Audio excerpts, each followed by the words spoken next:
Hi, in today's episode, we have Dr. Ameeta Parsuram. Dr. Ameeta retired as an associate professor of psychology in December 2020, having taught psychology for 40 years. As a psychologist, most of her work focused on making psychology applicable, which is really the need of the hour, so that it can contribute to enhancing the quality of life for those very people where psychology claims to study. Her endeavor has been focused on conducting training, workshops. She's been a huge resource person in national, international conferences, panel discussions, which Ameeta will tell us all about. Her two special programs being at the invite of GEG Women's Asia Network Summit, Malaysia, and GE Asia Talent Forum, Japan, where delegates from 10 different countries participated in the workshops conducted by Ameeta. Most of her work revolves around gender, and that's the reason we both bonded and we're going to talk today. Gender-related issues, effective interpersonal relationships, mental health, and human belief systems. She follows and practices the cognitive behavioral paradigm of psychology. And that's not all. Ameeta's second passion is to write Urdu poetry. Urdu to pyar aur ishq ki zuban.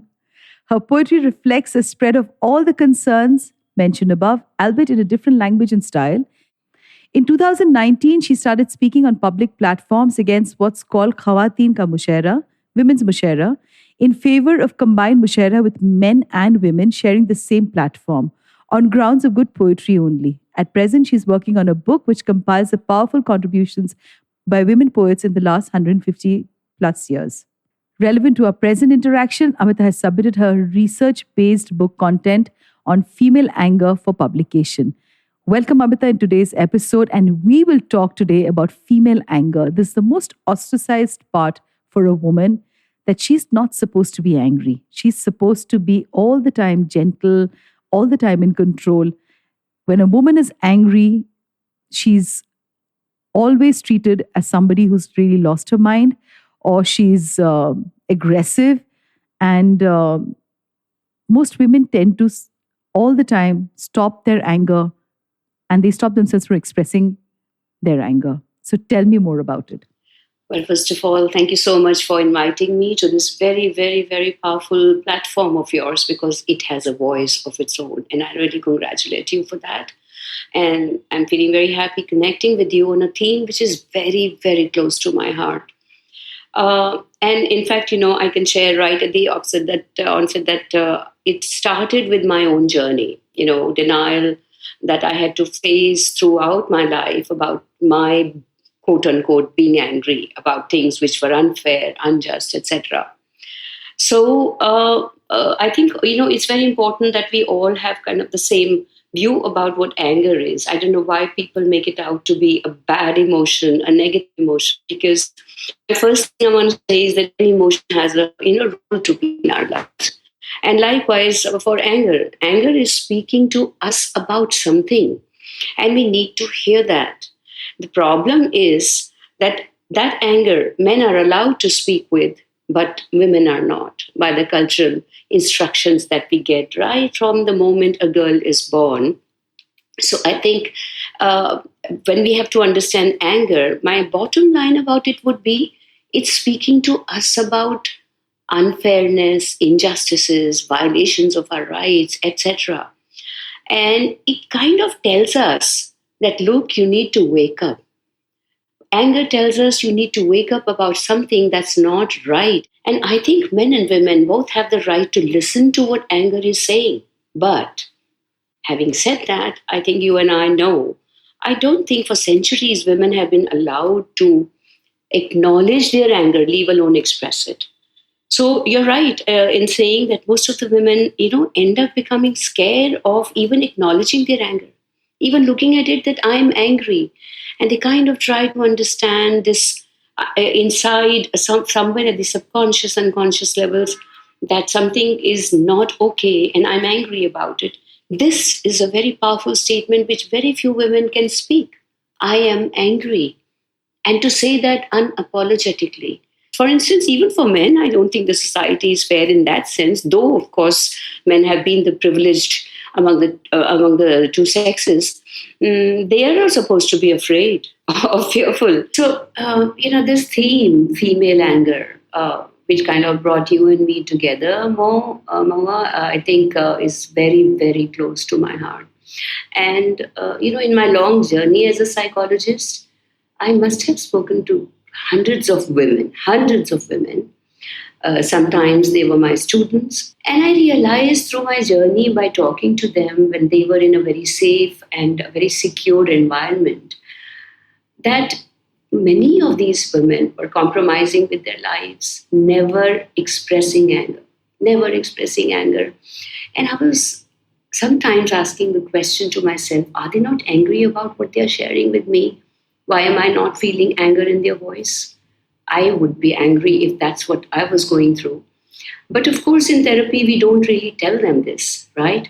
But that did trigger a very big question in my head, like, what really is this female anger?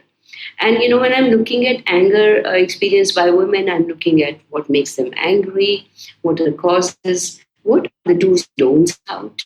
Can they express it and not have regrets about it? Many such questions. What I can say is I'm really very happy that today we are going to talk about it. And your passion for this is something which is so motivating. As far as the social status is concerned, the cultural instructions are concerned, honestly, they keep coming to us as subtle messages right from childhood. When a small girl is angry about not getting her share of XYZ, तुम इतना गुस्सा मत किया करो. तुम्हें बड़े होके दूसरे घर में जाना है. तुम्हें घर में adjust करना है. And these kind of things, I think, even despite the fact that times have changed today, are still happening. There's a very interesting quote which I'd like to share with you, where one of the psychologists, he said, there is no avenue for a woman's expression of anger that will not be considered irrational by the culture, by the society. Isn't that powerful? No matter what we do, how well we express that anger. No, I think we are always irrational. But when a man expressing anger, I think that's looked at as unfolding of his masculine role. He's supposed to be angry. So I think that's where I think it starts. In popular culture, even today, they talk about the angry young man, where Bachchan absolutely personifies being this angry guy and I'd written an article actually on this, Amita, sometime back, because this angry man who's been idolized as the hero. And, the heroine is all the time very comely and very quiet. And, he will be going around bashing people up. And, there is no dialogue that happens between two people when they are not in agreement. And that is something that's been idolized, and culturally all over, I think women are very ashamed to express anger.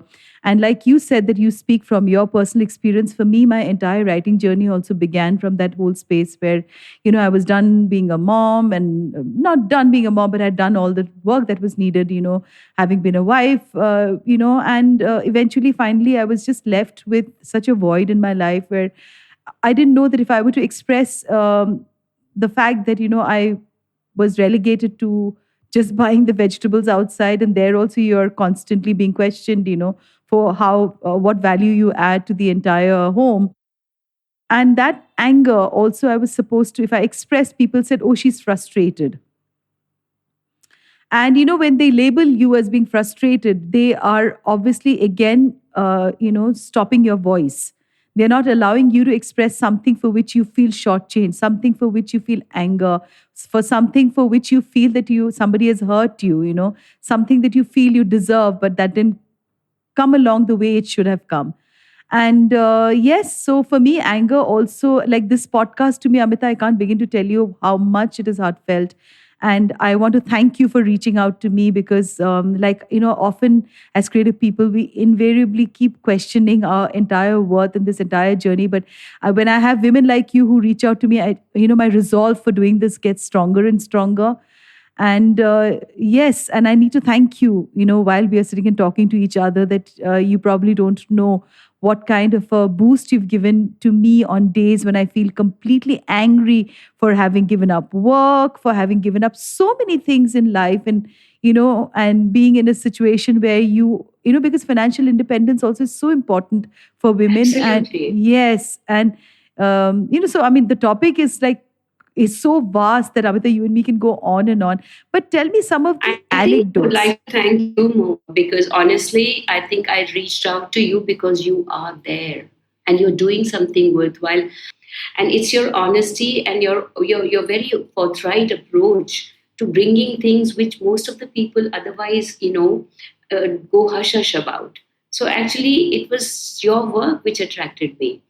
And I'm thankful to you for having this platform which speaks for a voice which has been stifled by this society forever and ever, not just India. I mean, okay, Yeah, we yeah, may be world a little over. ahead or a little behind another social group, but the point is, women have never been given the basic right to be just human.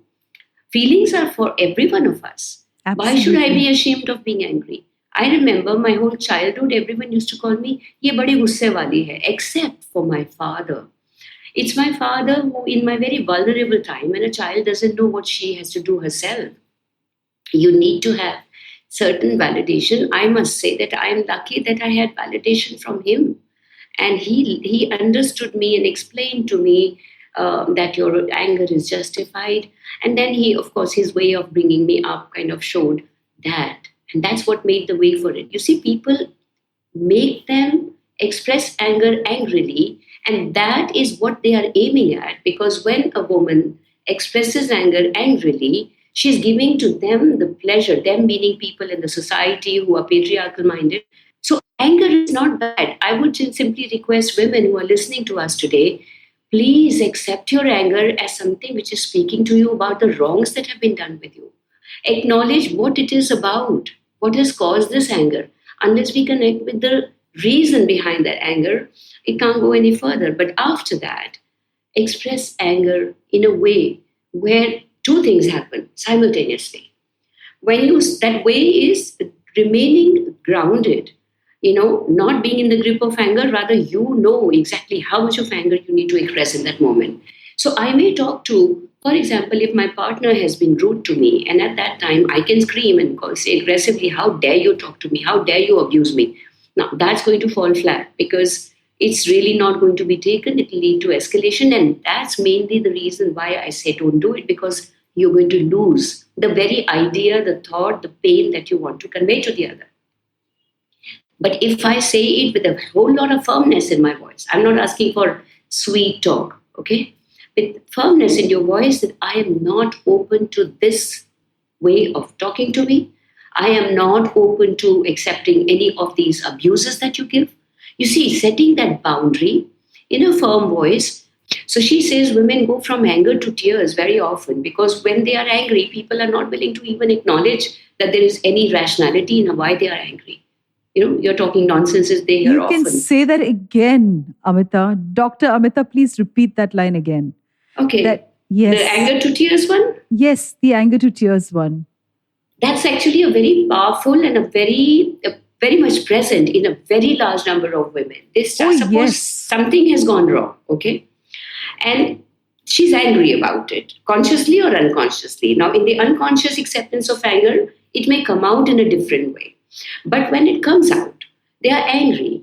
And if it is saying that, look, you have really made me angry, tumne aisa kyun kiya, waisa kyun kiya, there will be arguments from the other side.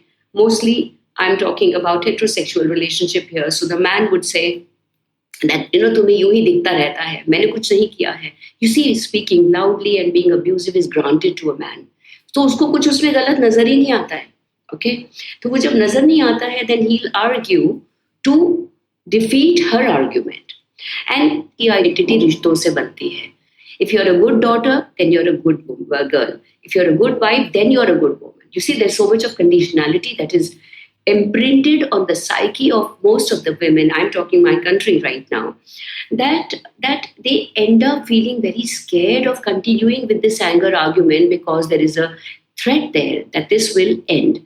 So when they sense those kind of fears, because the other party is not acknowledging or validating their anger emotion, even with justification, they end up crying. Now, what is the significance of crying here? Why do they end up crying? From anger to tears is a journey where anger is an emotion they feel. In between, there is rejection of their emotion and any reasoning behind it. And they fear my anger is going to make my partner angry. And what if he leaves me? What if there are problems in our relationships? And then she ends up crying. But मैं क्या करूं? And the moment she cries, out of 10, at least in 8 cases minimum, the man softens. And he says, अच्छा अच्छा चलो ठीक है कोई बात नहीं अब रो मत. That I think is criminal because you have encouraged this woman to remain subordinate, inferior, someone who should not speak about certain things. आज बोल लिया है आगे से मत बोलना. And so with tears, the man comes back to her. And that reinforces this journey from anger to tears. Isn't that sad? Oh my God, I've never even been able to look at this entire journey like the way you did it for me, Amita, today. I mean, this is just goes out to all the listeners because I don't think there's a single woman who's not gone through this situation in some relationship or the other. You know, it can be with the parent, it can be with the child, it can be with the husband, it can be with the boyfriend, it can be with the lover, it can be with whoever. When you're moved from anger to tears, and that level of helplessness that women face at times, because you're forever told to reject what you feel, because Yeah. what you feel as a society, we are told we are not supposed to feel. And it is such a pity. My God, I mean, Amita, again I repeat that this podcast to me is such an honor to have you. But while we're talking, I would really like you to also share with some of our listeners, because there are so many girls who listen to this podcast world over. We'd like you to share some instances, that you've had in this entire journey of yours as a psychologist. You see, I'll talk about it as a psychologist from one side and as me, Amita, the woman. I have observed other women suffering and I have suffered on account of my, I'm going to call assertiveness. You see, the problem with our society is that a woman who's connected with her own inner voice is called a bitch. They don't have tolerance for women who know exactly what they want to do. And if I, even as a psychologist, when I have expressed myself in some, let's say, professional meetings or as a professor in our staff councils, and I had come out with a very, very strong statement after having given many chances, I had to become strong. I don't start that way. Okay. I realized that a lot of women did not support that point, even if it was something which was supposed to be helpful for every one of the staff members. But they wanted to keep their right image. What if the principal gets very offended by what I'm doing? And supporting Amita had become a thing people had to think about. It was almost as if, when I'm speaking so strongly about X issue, then I am making the authority in my college kind of upset. And if I support Amita, so that's where I have realized that a lot of women, I feel sad for them, they become deaf to their own voices. And that I have experienced millions of times. As a woman in personal family life, I said to you that as a child, I was called, Isko bada gussa aata hai. Isko. I have had thousands of messages coming from very often my mother, who used to say that तुमने adjust करना है तो फिर कैसे करोगी इतना गुस्सा आएगा तो कैसे एडजस्ट करोगी but thankfully as I said my buffer, my protective force was my father who used to give that space. I have to interrupt here because I've been told this constantly that, oh, you are arrogant and you have too much of attitude. The minute you know that this is the boundary I want to draw and I don't want you to cross that boundary over, I have been constantly, and people who know me closely will tell you, I can say and vouch for this that I'm a warm human being. I'm a good human being. I know that in these few talks itself that the problem is people are not willing to have that balanced woman which you are, who can experience warmth and who can also experience anger. You see, the problem is the prototype of who is a good woman. That's faulty. It doesn't allow us to be a complete woman. Yes. That's the problem. Either you have to be, very mushy, अरे तुम पे जान कुर्बान, and एक वो क्या कहते हैं कि sacrifice करना. Sacrifice is very important. Unless you sacrifice yourself, You're not a good woman. And that nonsense still exists today, dear. Yes, it exists even among the educated women who are bringing up daughters. They Yeah, don't they raise their daughters also to be exactly like the way they are. yeah. And I think this all boils down also to the awareness, because you have to probably also delve deep down, which sometimes many of us cannot do. And that's where I think voices like yours and mine needs to be more louder. It needs to rise above the din, and tell people that you should not be ashamed of your anger. And you are angry for a reason. I'm sure there Yeah. is a reason for which that you are feeling shortchanged in life, or you're feeling that that hurt that you want the other person to acknowledge, and that's when you get Mm-hmm. angry. Yeah. So yes, and like exactly what you said, that I've been told constantly that I'm arrogant. In fact, I lost my job as a national head, in an advertising agency, because I didn't give in. And and I was told that, oh my god, you have attitude, and I worked with all Yeah. my heart and soul. You And see, but the same behavior where you are sure about yourself, where you know your mind, you can think for yourself, and you're open to that inner voice. When that is seen in a man, they say, oh, he really knows his job. I mean, I've done a lot of programs with corporate for gender sensitivity, and I was working with the vice president level, okay, top, the second top layer. And the title was, and I gave it purposely because I knew that the way they've been conditioned, they're going to object to my title. So my title was Us and Them, Winning Together, winning together. And I had really prepared myself for it, that I have to spend an hour on us and them. तो वही है कि एक this is a kind of a formality that people say, no, no, we are one, we are equal.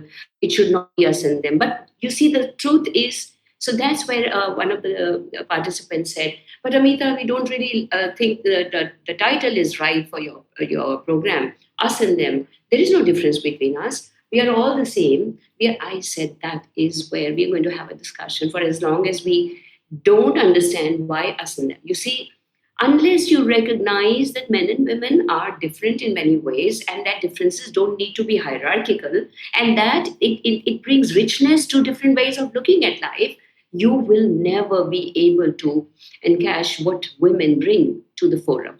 Because most of the women are being forced subtly or bluntly to become like men if they want to be successful at work. And that's utter nonsense, honestly. So when women want to pose as very, very their kind of managers, they become more masculine. You see, my problem is, in the name of neutrality, equality, why the hell are you saying that femininity is something that you have to be apologetic about? No. There was one participant who had come after 10 years or some more time in the US with the same company. And this was his first program in India and training program. So he said, this is amazing. And suddenly everyone was quiet. Now you see, a man was speaking, not a Meeta. Okay. So this is amazing because I am recalling a particular meeting in which there was one woman and all of us were men back there in the US. No one gave a damn to her voice. And there was a major disaster. Today, when I'm looking back, I'm saying we overlooked a very powerful voice. And that is the way we could have done some damage control. Imagine. Imagine that. So I think, yeah, this is the problem. Women's voices don't have to become masculine for them to be meaningful. yes, but the whole world today is talking about gender neutrality. And, I mean, there have been so many spaces that I've gone into, moderating events or being a speaker. And, Mm. so I've been told that why is it this that isn't feminism passe? And I said, really? Do you really Wake believe up. that statement? Wake up, Yeah. it Wake up to isn't. the reality because we Wake are up just to the living reality. a bubble which has been created. It is tokenism. That's all. Right now, because of feminism, certain changes have happened. I'm not saying it's a failure. It definitely is not a failure that you and I are talking today. We acknowledge our voice, we respect our voices, and surely we have a lot of women to thank this space for. However, Absolutely. Yes. however, I don't think the society is so easy to change. I mean, there are centuries and centuries of patriarchal, dinning into them that The man is conditioning. superior. Yeah, and I think we have okay. There is tokenism in most of the spaces. There is genuine change in some. I'm not going to disrespect that because I have experienced to some extent. For example, number of women in the corporate sector. more. But believe me, the kind of discrimination they go through both at work and when they come back home.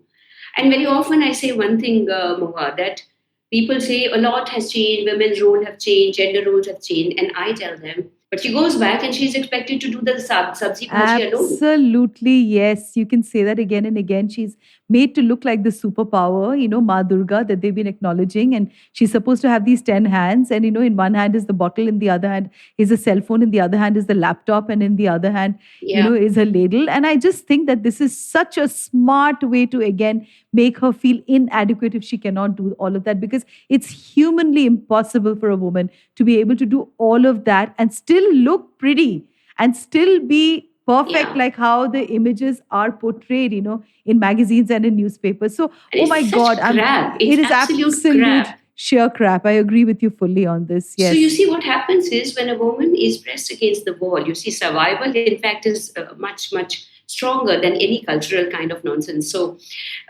survival sometimes makes women, kind of do something about that anger that we are talking about today. Okay. And then two unhealthy things they end up doing are sometimes it's mostly, not sometimes, most of the times it's anger in, the, denial of that. And this is so unfair because they're denying to themselves a complete, total, full emotional life. And then comes anger out women.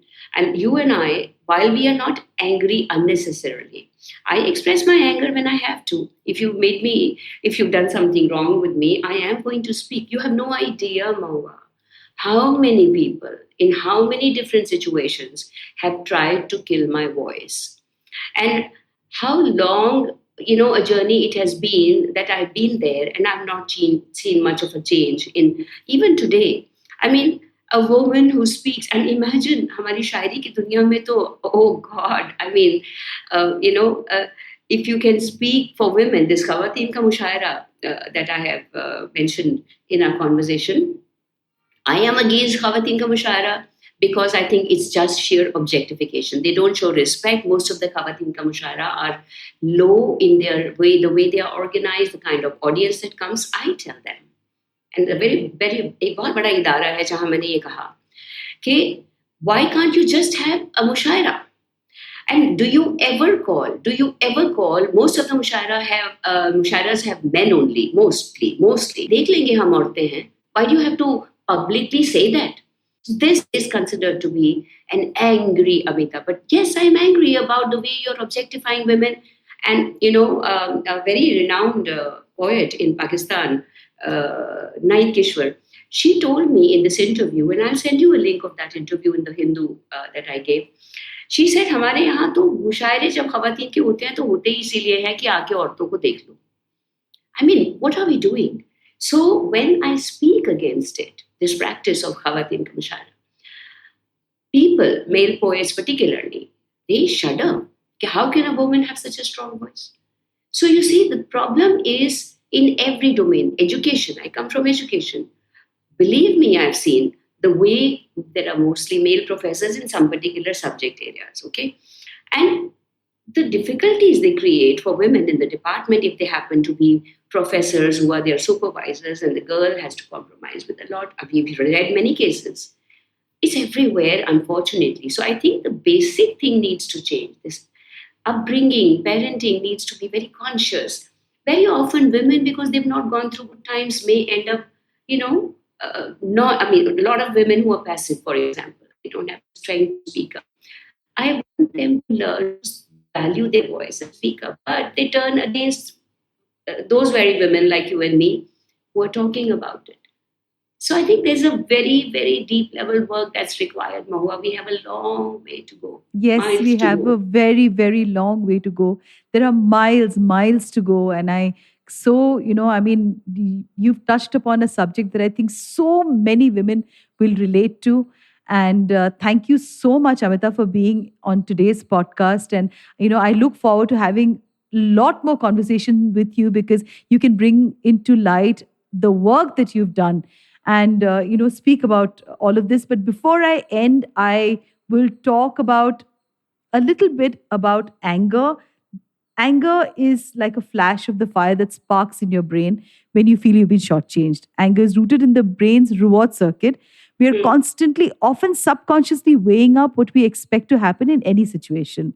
When there's a mismatch between what we've learned to accept and the hand we are dealt with, our brain reward circuit sounds the alarm, and activity is triggered in a small almond-shaped region in the brain called the amygdala. Yeah. So it is the amygdala that triggers us to be angry. In and fact, women, I'm going to cut you here, but I think you're making a very good point. This amygdala should not be looked at as a bad feature of the brain. Amygdala it senses any kind of threat. Now, it may be a threat to your bodily existence, it may be a threat to your dignity, it may be a threat to your rights. The moment it senses the threat, it kind of triggers a process which ultimately is supposed to be valid anger at this wrong that's being done to you. So women should pause and look at it and accept it. That now I need to think about what's not right here. That's very important. It's a very important tipping point. So, you know what? Before we end, I will say that please embrace the amygdala, because I'm sure it is giving out a message to you. And I will repeat your line that has stayed back with me, and I will be writing an article on this. A woman connected with her inner voice is called a bitch. So please don't let any one of you make you believe that your inner voice needs to be shut up. Your inner voice needs to be thwarted. And once again, Dr. Ameeta, it's been an honor to have you on my podcast. If people were to get in touch with you, how should they get in touch with you? Please share with my us email ID with you. Yes, please share your email ID. Right now? Yes. It's ameeta.parsuram@gmail.com. So here you go with the email ID. So whoever wishes to get in touch, understand a little bit more if they are going through a difficult time or a difficult relationship, or just trying to understand their own emotions, their own inner voice, that's how you can get in touch with Dr. Ameeta. And as for me, I'm going to see Dr. Ameeta next week in Delhi over a cup of coffee, and maybe we will do a live together when we are together in Delhi. Thank you so much. To you, our dearest listeners, you can find us on your favorite streaming services. Find us on Spotify, Amazon Music, Apple Podcast, and of course, all other major streaming services. With loads of love, we are Moody Mo Awaaz Podcast, where Hatke is hot.